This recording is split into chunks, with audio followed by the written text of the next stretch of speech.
Concept of correlation.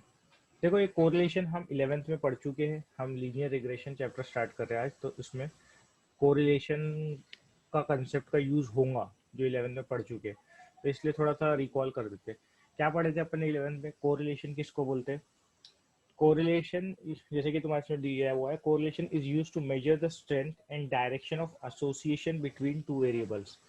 ठीक है, मतलब वो क्या बताता है? Correlation association between two variables बताता है। जैसे कि देखो फॉर एग्जांपल इसी के एग्जांपल ले लेते हैं, और मैंने तुमको 11th में काफी एग्जांपल्स भी बताया था, लेकिन इसमें भी एग्जांपल्स दिए वो ले लेते हैं। एडवर्टाइजिंग कर रहे एक प्रोडक्ट की तुम, और सेल्स ऑफ प्रोडक्ट कर रहे, तो जनरली क्या होता, जितना एक प्रोडक्ट का ज्यादा एडवर्टाइज करो उतना ज्यादा लोगों के दिमाग में हैमरिंग होती है उसकी, और लोग ज्यादा खरीदते, लोगों को लगता है इसका बहुत ऐड आ रहे, क्या है प्रोडक्ट देखते लेके, तो सेल्स उसके इंक्रीज हो जाते। तो जितना ज्यादा ऐड करो उतना ज्यादा सेल्स, मतलब समझो एक एक्स वेरिएबल है जो कि अपना कहते हैं एडवर्टाइजमेंट बोल दिया जिसको, वो अगर बढ़ रहा तो तुम्हारा जो सेल्स है वाई वो भी बढ़ रहा। तो यहाँ अगर तुम देखोगे कि दोनों quantity X and Y are increasing in the same direction, एक बढ़ रहा तो दूसरा भी बढ़ रहा, बढ़ रहा घट रहा पे नहीं है, बढ़ रहा पे या कम हो रहा दोनों पे नहीं है, डायरेक्शन इंपॉर्टेंट है। अगर एक्स बढ़ रहा तो वाई भी बढ़ रहा अपना, ये केस में सेल्स भी बढ़ रहे, एडवर्टाइजमेंट बढ़ा रहे तो सेल्स भी बढ़ रहे, तो सेम डायरेक्शन में दोनों क्वांटिटी चेंज हो रही और दोनों एक दूसरे पे कहीं ना कहीं डिपेंडेंट है, कहीं ना कहीं एसोसिएशन है दोनों के बीच में। तो इसलिए इस टाइप के कोरिलेशन को क्या बोलते हैं? पॉजिटिव। मतलब इससे पता चलता है कि क्वांटिटीज आर कोरिलेटेड। इससे सबसे पहले तो ये पता चलता है कि क्वांटिटीज आर कोरिलेटेड। ठीक है, और इस टाइप का कोरिलेशन जहां पर एक ही डायरेक्शन में तुम्हारे वेरिएबल्स इंक्रीज हो रहे, ठीक है, या डिक्रीज हो रहे, तो उसको क्या बोलेंगे? Positive correlation. क्या बोलेंगे? पॉजिटिव कोरिलेशन, है ना। अब height and weight of a primary school student, इसमें भी पॉजिटिव कोरिलेशन है, क्योंकि जनरली जो हाइट ज्यादा रहती है जो लोगों की, बच्चों की या बड़ों की, वैसे तो बच्चों की, जनरली जिसकी बच्चों की अपना हाइट बड़ी रहती है उनका वेट भी ज्यादा रहता है, तो वहां पर भी पॉजिटिव कोरिलेशन है क्योंकि दोनों एक ही डायरेक्शन में है। ठीक है, अब नेक्स्ट और एग्जांपल दिया है तुम्हारे में, amount of fertiliser and amount of the crop yield. Amount of fertiliser and the amount of crop yield, मतलब जितना ज्यादा फर्टिलाइजर यूज करोगे उतना ज्यादा क्रॉप ईल्ड होगा, तो एक वेरिएबल बढ़ रहा तो दूसरा भी यहाँ बढ़ रहा है। ठीक है, अब duration of exercise and weight loss, जितना ज़्यादा एक्सरसाइज करोगे उतना तुम वेट लॉस कर सकते हैं, तो ये भी सेम डायरेक्शन में है कि एक्सरसाइज की का ड्यूरेशन बढ़ा रहे तुम और वेट लॉस भी बढ़ रहा, सेम डायरेक्शन में हो रहा। ठीक है, ठीक है, समझ गए यहाँ पर। और demand and price of a commodity. अब demand and price of commodity तुम इकोनॉमिक्स में पढ़ते ही रहते हैं, है ना। अब इसमें किस टाइप का कोरिलेशन होगा? Demand and price of a commodity.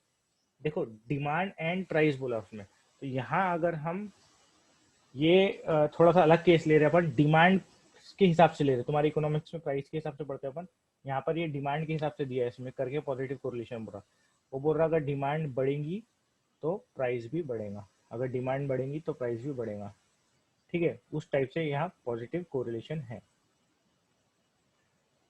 अब और कुछ एग्जांपल्स ले लेते हैं। जितना तुम, मैं एक जनरल एग्जांपल और लेते हैं, जितना तुम पढ़ोगे उतना तुम हमारे ज़्यादा मार्क्स आने के चांसेस है, तो ये पॉजिटिव कोरिलेशन है। ठीक है, तो ये इस टाइप के इनकम एंड कंजम्पशन, जितनी ज़्यादा इनकम रहेंगी उतना ज़्यादा खर्चा करेगा इंसान, कंजम्पशन करेगा, ये भी पॉजिटिव कोरिलेशन है। Supply and price of a commodity, हाँ ये यहाँ से देखो नेगेटिव कोरिलेशन। नेगेटिव कोरिलेशन में क्या होता, अगर एक क्वांटिटी बढ़ रही है तो दूसरी क्वांटिटी घटेगी, इसको बोलते नेगेटिव कोरिलेशन। और देखो यहाँ पर एक क्वांटिटी घट रही है तो दूसरी क्वांटिटी भी घट रही है, तो ये भी पॉजिटिव कोरिलेशन में आएगा, ये भी पॉजिटिव कोरिलेशन में आएगा। लेकिन एक क्वांटिटी एक डायरेक्शन में, दूसरी क्वांटिटी दूसरे डायरेक्शन में, तो उसको बोलते हैं नेगेटिव कोरिलेशन। ठीक है, जैसे कि supply and price of a commodity. Supply and price of a commodity क्या क्या आएगा? नेगेटिव कोरिलेशन आएगा। और ये number of days of absence in school and performance in examination. ठीक है, जितने ज्यादा दिन एब्सेंट रहेगा एक बंदा क्लास में या ट्यूशन में, उतने कम मार्क्स आने के चांसेस रहेंगे उसके। इसलिए एक वेरिएबल बढ़ रहा है यहाँ, तो एक वेरिएबल घट रहा करके ये अगेन नेगेटिव कोरिलेशन है। और the more vitamin one's consume the less likely is the one to have deficiency. तो विटामिन का इंडोज बढ़ा रहे एक वेरिएबल का, तो डिफिशियंसी होने के चांसेस गिर जा रहे करके अगेन ये क्या है, नेगेटिव कोरिलेशन है। तो अपोजिट डायरेक्शन में जब डेटा मतलब अपने वेरिएबल्स का चेंजेस आते हैं तो हम उसको नेगेटिव कोरिलेशन बोलते हैं। सेम डायरेक्शन में जब आते हैं तो हम क्या बोलते हैं, उसको पॉजिटिव कोरिलेशन बोलते हैं। ठीक है। अब ये कोरिलेशन मेजर करने के लिए कितना डिग्री ऑफ क्लोजनेस है, एसोसिएशन है बिटवीन वेरिएबल्स, हम कोरिलेशन कोएफिशिएंट यूज करते यूज करते measure the association between two variables. ठीक है। But cannot determine the value of one variable when the value of other variable is given. अब देखो correlation coefficient जो है तुम्हारा, वो मेजर करता है एसोसिएशन बिटवीन टू वेरिएबल्स के कितना क्लोजली दो वेरिएबल्स रिलेटेड है, वो तुमको कोरिलेशन कोएफिशिएंट बताता है तुम्हारा स्मॉल आर। ठीक है। स्मॉल आर निकाले भी थे 11th में अपन ने, अभी भी निकालेंगे, उसका सबका फॉर्मूला फिर से देखेंगे। लेकिन ये नहीं बता सकता कोरिलेशन कोएफिशिएंट आर, तुमको ये नहीं बता सकता स्मॉल आर कि एक वेरिएबल की अगर वैल्यू दी है, एक्स की वैल्यू दी है समझो मैंने, तो वाई की वैल्यू निकालने बोला, तो वो तुमको कोई कोरिलेशन कोएफिशिएंट से नहीं मिल सकता या कोरिलेशन से नहीं मिल सकता। ठीक है। अब अगर हमें ऐसा करना है कि एक वेरिएबल एक्स की वैल्यू दी है, समझो मैंने तुमको दे दिया इस साल में इतने सेल्स हुए तो कितनी एडवर्टाइजिंग किया होगा, या इतनी एडवर्टाइजिंग किया तो कितना सेल्स हुआ होगा, ये अगर मैंने तुमको निकालने दे दिया तो तुम कोरिलेशन कोएफिशिएंट से नहीं निकाल सकते। तो उसके लिए अपने को कि इतना मैं एडवर्टाइजमेंट करूंगा तो कितना मेरा सेल्स आ सकता है, इसकी प्रिडिक्शन करने के लिए कोई टेक्निक लगेंगी। वही प्रिडिक्शन की टेक्निक अपन ये यहाँ पर पढ़ने वाले हैं लीनियर रिग्रेशन में, वही टेक्निक हम पढ़ने वाले हैं यहाँ लीनियर रिग्रेशन में। ठीक है।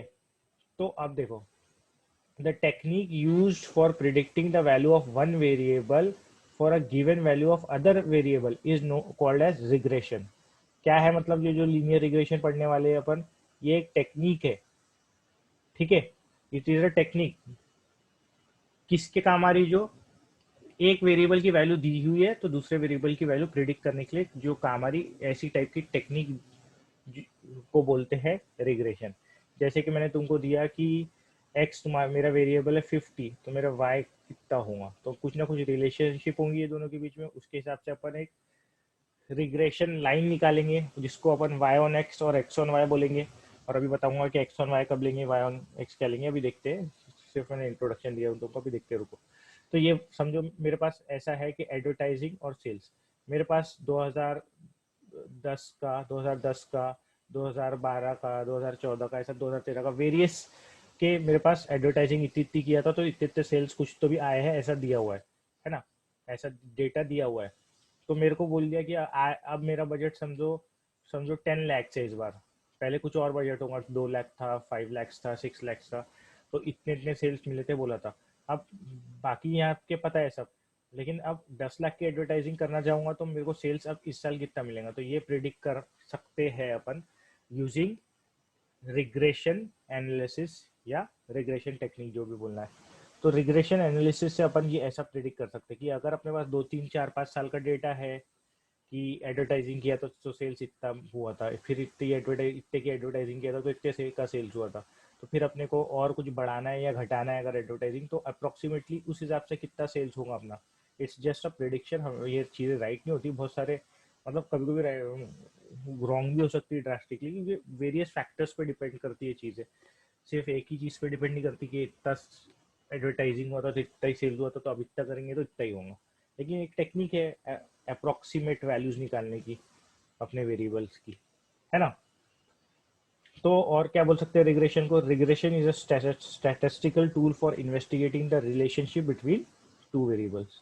It is frequently used to predict the value and to identify the factors causes and outcomes. Carl Pearson defined the correlation coefficient known as Pearson's product moment correlation coefficient. Karl Pearson का जो coefficient अपन ने पढ़े थे, Karl Pearson coefficient of correlation, ये याद रखना, correlation, एक कोवेरियंस भी आएगा, ये है कोरिलेशन, और ये दिया था कोरिलेशन कोएफिशिएंट कार्ल पियर्सन ने।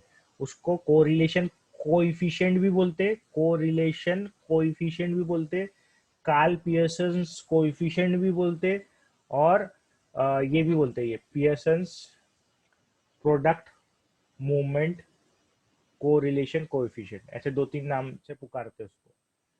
ठीक है, अब वो क्या, मैं ये अपना कहते कैसे क्या निकालेंगे, अपने अपन प्रिडिक्ट करेंगे वेरिएबल्स की वैल्यूज, ये सब अपन अभी देखते हैं। देखो, अगर तुमको पहले तो ठीक है, लीनियर रिग्रेशन क्या है थोड़ा बता देता हूँ। लीनियर रिग्रेशन में क्या होता है जनरली, एक अपने को क्या रहता है, देखो पढ़ के भी देख लेते। Linear regression is method of predicting the value of one variable when the value of all the other variable are known और स्पेसिफाइड। मतलब लीनियर रिग्रेशन में सिर्फ हम एक अननोन वैल्यू निकालते, और जो दूसरे वेरिएबल रहते जैसे कि x और y है, तो x की वैल्यू दी रहेंगी और y की वैल्यू निकालेंगे। ठीक है, द वेरिएबल बीइंग प्रिडिक्टेड, मतलब जो वेरिएबल की वैल्यू अपन निकाल रहे या प्रिडिक्ट कर रहे, उसको बोलते डिपेंडेंट वेरिएबल। उसको क्या बोलते हैं, डिपेंडेंट वेरिएबल या रिस्पॉन्स। क्या बोलते हैं, डिपेंडेंट वेरिएबल या रिस्पॉन्स। जैसे कि एक इक्वेशन लिखा मैंने, y is equal to X plus two, इस टाइप का कोरिलेशन आ गया, ये इक्वेशन बन गई, सपोज ऐसा अपन ने माने। तो ये जो y है ये अपना क्या है, डिपेंडेंट वेरिएबल है। ठीक है, या रिस्पॉन्स है, डिपेंडेंट वेरिएबल है या रिस्पॉन्स है। और जो ये x है उसको क्या बोलते हैं, इंडिपेंडेंट वेरिएबल। उसको क्या बोलते हैं, इंडिपेंडेंट वेरिएबल। ये x को क्या बोलते हैं, इंडिपेंडेंट वेरिएबल, और y को बोलते हैं dependent variable. The variable used for predicting the response और dependent variable are called as predictors और इंडिपेंडेंट वेरिएबल। ये x इंडिपेंडेंट हो जाएगा, y डिपेंडेंट हो जाएगा। ठीक है, और ये y को क्या बोलते हैं, रिस्पॉन्स बोलते हैं, और x को क्या बोलते हैं, प्रिडिक्टर भी बोलते हैं। x को क्या बोलते हैं, प्रिडिक्टर्स भी बोलते हैं। ठीक है, अब ये क्या होता है इसमें मेन, अगर मेरे को y ऑन x निकालना है, अगर मेरे को अगर मेरे को y की वैल्यू निकालनी है, अगर मेरे को ऐसा क्वेश्चन दिया कुछ जिसमें बहुत सारी वैल्यूज दी है, जैसे तुमको बताता हूँ मैं एग्जांपल में ही बताता हूँ क्वेश्चन कैसे रहते करके, उसके हिसाब से थोड़ा और समझेगा तुमको।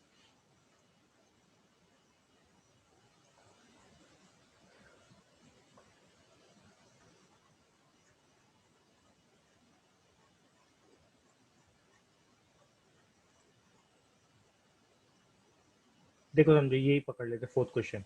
यहाँ x की बहुत सारी वैल्यूज दी है, y की बहुत सारी वैल्यूज दी है, और अपने को बोला from the following data estimate y when x is equal to 125। अपने को क्या बोल रहा है, x की वैल्यू जब 125 हो जाएंगी तो y की वैल्यू कितनी होंगी ये निकालो। तो जब ऐसा दिया रहता कि x की वैल्यूज बहुत सारी दी रहती, y की वैल्यू निकालना रहता, तब हम यूज करते हैं y on x, regression line y on x। ये अब क्या रहती है regression line y on x, ये भी देखेंगे। पर जब y की वैल्यू प्रिडिक्ट करना रहता तो क्या करेंगे, y ऑन x यूज करेंगे। और जब x की वैल्यू प्रिडिक्ट करना रहेगा तो क्या यूज करेंगे, x on y, regression line x on y। ठीक है, तो जब x की वैल्यू प्रिडिक्ट करना है तो x ऑन y, और जब y की वैल्यू प्रिडिक्ट करना है तो y ऑन x। ठीक है, यहाँ पर ये क्वेश्चन में फोर्थ क्वेश्चन में कौन सी लाइन यूज होगी, अपने को y की वैल्यू चाहिए, x की वैल्यू दी हुई है तो y की वैल्यू चाहिए, तो y on x, regression line y on x use होती है। अब ये कैसे यूज होती, क्या रहती है रिग्रेशन लाइन, रुक जाओ अभी देखते हैं। अब देखो कोवेरिएंस जो अपन 11th में पढ़े थे, जो अपने को शायद कुछ भी याद नहीं। ठीक है, कोवेरिएंस क्या होता, कोवेरिएंस पहले को, क्योंकि रिग्रेशन लाइंस के लिए, regression line y on x और x ऑन y के लिए अपने को कोवेरिएंस, ठीक है, स्टैंडर्ड डेविएशन या वेरिएंस, ये सब पता होना। ठीक है, तो इसलिए कोवेरिएंस वगैरह और अपन वेरिएंस भी रिवाइज कर लेंगे, और स्टैंडर्ड डेविएशन क्या होता है वो भी देख लेंगे। ठीक है, तो कोवेरिएंस क्या होता है, कोवेरिएंस का फॉर्मूला है, कोवेरिएंस एक्स एंड वाई ऐसा लिखते हैं। उसका फॉर्मूला है 1/n summation of X I minus X bar Y I minus Y bar. मतलब क्या है, कोवेरिएंस में क्या करते हैं अपन, प्रोडक्ट ऑफ डेविएशंस लेते, क्या लेते, प्रोडक्ट ऑफ डेविएशंस लेते, डेविएशंस, प्रोडक्ट ऑफ डेविएशंस लेते from mean, product of deviations from लेते मीन। सबसे पहले तो एक्स बार वाई बार क्या है, एक्स बार है तुम्हारा मीन, एक्स का मीन, वाई बार है तुम्हारा वाई का मीन। मीन तो पता होगा तुमको, एवरेज है करके। तो जो भी तुम्हारी सपोज एक्स आई की वैल्यूज दी हुई है, सपोज कुछ भी, ये एक्स आई की वैल्यूज यहाँ दी हुई है, वाई आई बोले तो इधर वाला नंबर्स जो भी तुम्हारे डेटा पॉइंट्स दिए होंगे, यहाँ पर एक वैल्यू, यहाँ पर एक वैल्यू, यहाँ पर एक वैल्यू, ऐसे ही यहीं पे कुछ वैल्यूज दी होंगी, ऐसी एक्स आई की वैल्यूज दी होंगी टेबल में तुम्हारी। तो तुमको कोवेरियंस अगर निकालना है तो क्या करना पड़ता तुमको, ये एक्स आई माइनस एक्स बार करना पड़ता, जो भी तुम्हारा इसका एवरेज आया, ये फॉर्मूले से जो भी तुम्हारा एवरेज आया, ठीक है, उसको ये इसमें से निकालना पड़ता, ठीक है। फिर ये यहाँ से मतलब ये जो भी वैल्यू यहाँ पर होंगी वो एक्स बार से माइनस होंगी और ये आएंगी, आएंगी, आएंगी, आएंगी, आएंगी। फिर ऐसे ही वाई का निकालेंगे, ये अपन क्वेश्चन करेंगे तो और अच्छे समझ जाएंगे। Y I minus Y bar, Y की जो वैल्यूज रहेंगी उसको वाई बार में सब्ट्रैक्ट करेंगे, फिर यहाँ पर जो वैल्यूज आएंगी वो उठा के लिखेंगे। फिर एक कॉलम और लेंगे जिसमें दोनों का प्रोडक्ट ले लेंगे, ये दोनों का क्या ले लेंगे, प्रोडक्ट ले लेंगे, और फिर उसका प्रोडक्ट लेके यहाँ पर उसको ऐड कर देंगे, मतलब ये दोनों को प्रोडक्ट लेंगे और तो ये आ जाएगा, ये टर्म यहाँ पर आ जाएगा लिखा हुआ, फिर उसको ऐड करके इसका समेशन आ जाएगा यहाँ पर, ये ऐड करते हैं ना पर यहाँ से यहाँ तक तो समेशन आ जाएगा। फिर वो समेशन करने के बाद क्या करेंगे, यहाँ पर डिवाइड करेंगे नंबर ऑफ डेटा पॉइंट्स है, तुम्हारी जितनी वैल्यूज थी, 1 2 3 4 5 6 10 थी, समझो 10 ऐसी वैल्यूज थी एक्स आई की और वाई आई की, तो 10 से डिवाइड कर देंगे तो तुम्हारा कोवेरियंस मिल जाता। तो इसलिए इसको कोवेरियंस को इस तरीके से निकालते हैं। और कोवेरियंस को मतलब होता क्या, कोवेरियंस का, कोवेरियंस में हम क्या करते हैं, it is the product, it is the average of the product of deviation from X and Y taken from their respective mean. ये जो एक्स और वाई है इसका डेविएशन ले रहे हम और प्रोडक्ट कर रहे, फिर उसका मीन ले रहे, ठीक है। और ये डेविएशन क्या हो रहा, क्या होता है, ये दूरी, और कहाँ से दूरी ले रहे, एक्स बार से, और यहाँ पर कहाँ से दूरी ले रहे, वाई बार से, और दोनों का प्रोडक्ट लेके क्या कर रहे हैं अपन, मल्टीप्लाई कर दे रहे, क्या कर दे रहे, मल्टीप्लाई कर दे रहे, और उसका मीन ले ले रहे जैसे डिवाइड बाय एन करते। तो ये होता है तुम्हारा कोवेरियंस। तो ये कोवेरियंस समझाऊंगा तो ठीक है, नहीं तो फॉर्मूला तो कम से कम याद अपने को होना, दो फॉर्मूले याद होना कोवेरियंस के, है ना, दो फॉर्मूले याद होना कोवेरियंस के, एक तो ये जो मैंने एक्सप्लेन किया, या इसका शॉर्टकट फॉर्मूला है ये, ठीक है। इसमें क्या होता है, इसमें तो बहुत सारा थोड़ा लंबा करना पड़ता है, इसमें उतना लंबा जाने की जरूरत नहीं है, डायरेक्टली तुम क्या करो, एक्स आई वाई आई जो तुम्हारे डेटा पॉइंट्स है उसका प्रोडक्ट ले लो, फिर उसका एडिशन मतलब जो ऐड करके वैल्यू आती है वो summation of X I Y I में लिख दो। ये कैसे ऐड करके आएंगे ये सब अभी टेबल में देखेंगे अपन, और डिवाइड बाय एन कर दो, और माइनस कर दो एक्स बार और वाई बार के प्रोडक्ट से, माइनस कर दो एक्स बार और वाई बार के प्रोडक्ट से, और एक्स बार वाई बार क्या है, मीन है, मीन मीन ऑफ एक्स और मीन ऑफ वाई है। तो ये अपने को कोवेरियंस के फॉर्मूले ये दोनों अच्छे से पता होना, ठीक है, ये कोवेरियंस के फॉर्मूले जो दोनों है अच्छे से अपने को पता होना चाहिए, तभी काम जमेगा, ठीक है। अब ये हो गया अपना कोवेरियंस का फॉर्मूला। अब एक और चीज यूज होती है रिग्रेशन एनालिसिस में भी, मतलब एक और चीज की जरूरत पड़ेगी अपने को वहां निकालने में, वो होता है तुम्हारा वेरिएंस। वो क्या होता है तुम्हारा वेरिएंस,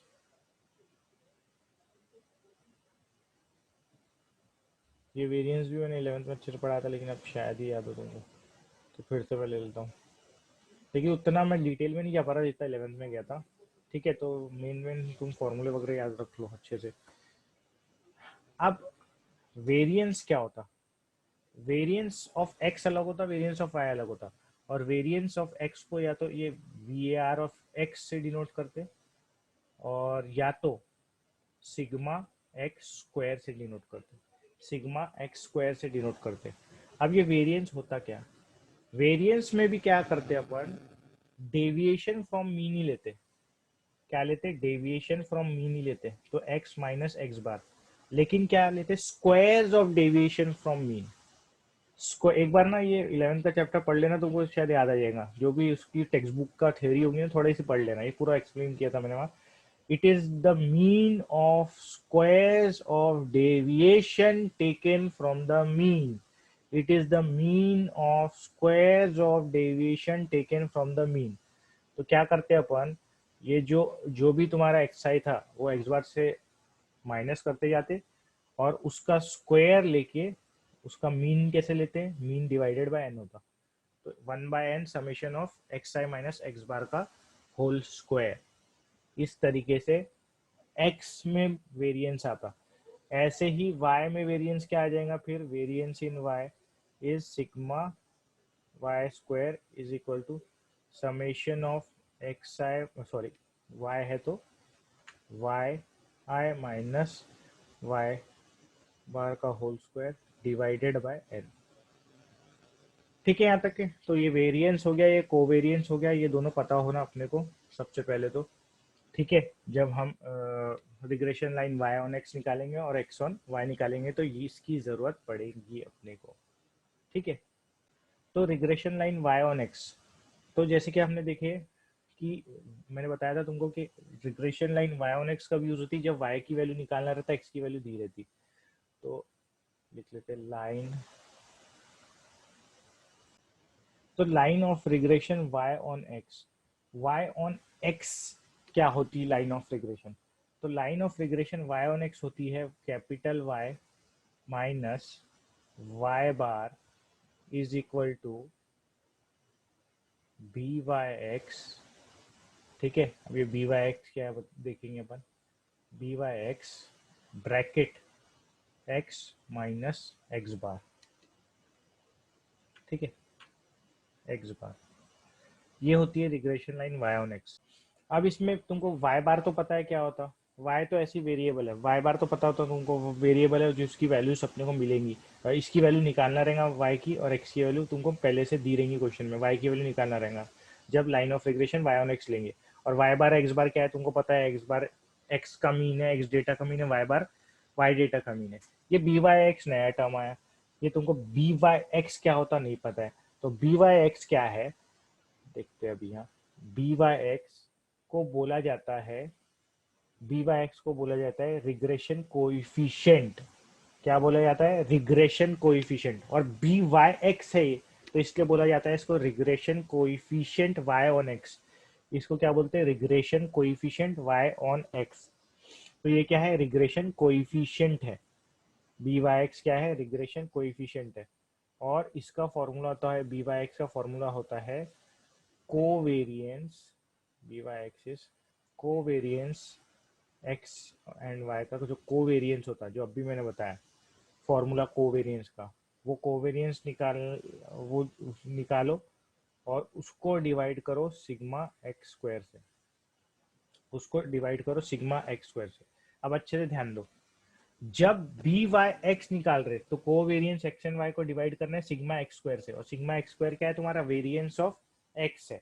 मतलब जो जो बाद में आता तो वही नीचे में भी बाद में उसका वेरिएंस लेना है, एक्स बाद में आता तो सिग्मा एक्स स्क्वायर लेना है। अगर बी एक्स वाई पढ़ेंगे अभी अपन, regression coefficient B X Y, वो एक्स ऑन वाई का, उसमें सिग्मा वाई स्क्वायर आएगा, अभी देखेंगे कैसा। तो covariance X Y upon sigma X square करोगे तो तुमको बी वाई एक्स मिल जाएगा, बी वाई एक्स की वैल्यू यहाँ डाल देना और बाकी सब वैल्यू डालेंगे तो क्वेश्चन में आंसर निकल जाएगा। ठीक है, अब ऐसे ही लाइन ऑफ रिग्रेशन काय की आएंगी, एक्स ऑन वाई की आएंगी, ऐसे ही काय की आएंगी, एक्स ऑन वाई की आएंगी। ठीक है, तो उसका क्या हो जाएगा,